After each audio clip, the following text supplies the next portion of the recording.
Update muna nga tayo sa mundo ng basketball sa Gilas, Pilipinas.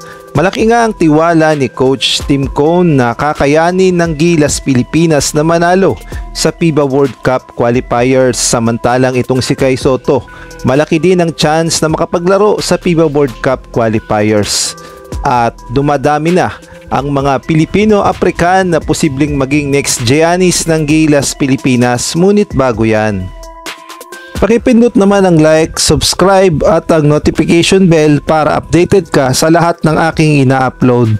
At kung gusto mong magpa-member sa aking channel ay pindutin mo lamang ang join at automatic ka na sa mga shoutout. Kahit nga napunta ang Gilas, Pilipinas sa mabigat na makakalaban dahil kagrupo nga natin ng New Zealand at ang Australia at gayon na rin ng Guam, ngunit ganun pa man ay tiwala si Coach Tim Cone sa kakayahan ng national team ang Gilas, Pilipinas na makakaya natin na talunin ang ating mga nakabracket at hindi nga nag-aalala itong si Coach Tim Cone. Ang sabi niya nga ay hindi niya raw ginagawang big deal ang pagka-lineup ng Gilas, Pilipinas sa mga powerhouse team. Wala naman daw kasing magagawa at hindi niya raw control ang nangyaring draw, kaya naman daw paghahandaan na lamang ni Coach Tim Cone ang paparating na FIBA World Cup qualifiers at doon daw sila magpo-focus. At sa totoo lang ay mabigat naman talaga ang grupo ng Gilas, Pilipinas dahil ito nga ang tinatawag na group of death dahil nandito ang New Zealand at gayon na rin ang Australia na pawang powerhouse sa Asia Oceania. At ayon nga sa FIBA ay 16 teams silang maglalaban-laban at 8 lamang ang makakwalify. At 7 lang talaga ang makakapasok dahil yung pang-8, yung host na yon, yung Qatar. So 7 lang talaga sa Asia ang makakwalify sa FIBA World Cup. Kaya naman masasabi nating mabigat na laban talaga ito sa Gilas, Pilipinas. Ang sabi nga ni Coach Tim Cone, kung meron daw Kai Sotto ay malaki talaga ang tsansa ng Gilas, Pilipinas na makapasok sa FIBA World Cup dahil si Kai Sotto talaga ang masasabi nating nag-iisang sentro ng Gilas, Pilipinas at nag-iisa ring pag-asa ng Gilas, Pilipinas na makakakuha tayo ng height sa World Cup. Ang sabi nga ni Coach Tim Cone at sa report na rin ng The Manila Times, Cone confident Gilas can beat anybody with Kai Sotto playing.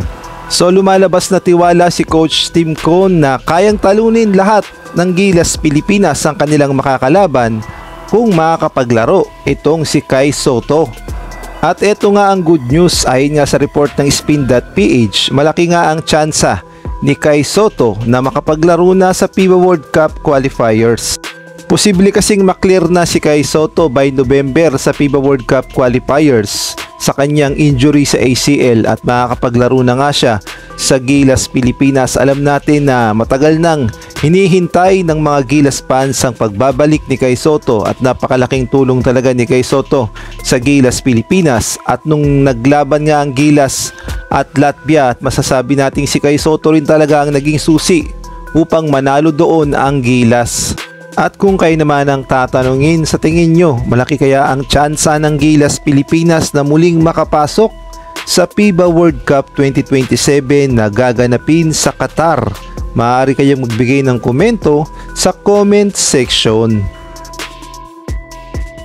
Samantalang bago tayo magpatuloy, shoutout muna kay Ronald Verbosidad, Marcelino Junior Cruz, Salvatores, Catherine Vigilla, Kuya Moto TV at kay Jamie Amadar. Shoutout din kay Lynn Cordero at kay Chodoro Alonso. Isang malaking shoutout din kay Mario Martir, Malyari Mascareñas, Jeffrey Cruz, Arnel Legaspi, Talento, Robert Aquino, Obet Ramos. Sa ibang balita naman, dumadami ng mga players dito sa Pilipinas na may lahing African o ito nga yung tinatawag na mga Pilipino-African at masasabi nating malaking tulong talaga yan para sa kampanya ng Pilipinas sa basketball dahil alam natin ang build ng mga Africans at pagdating sa basketball ay maaasahan talaga at malalaki sila. At 2 batang Pilipino-African pa nga ang nakapasok sa Batang Gilas, Pilipinas under 16. At eto nga ay sila Goodluck Okebata at gayon na rin itong si Samuel Esomshi na naka-line up sa Under 16 FIBA Asia Cup Siyaba qualifiers. At masasabi nga nating future is bright talaga para sa Gilas Pilipinas dahil mga bata pa nga ang mga ito at posibleng tumangkad pa at mag-average ng at least 6'8", 6'9" at malaking tulong talaga sa kampanya ng Gilas Pilipinas at meron na tayong Giannis Antetokounmpo Filipino version.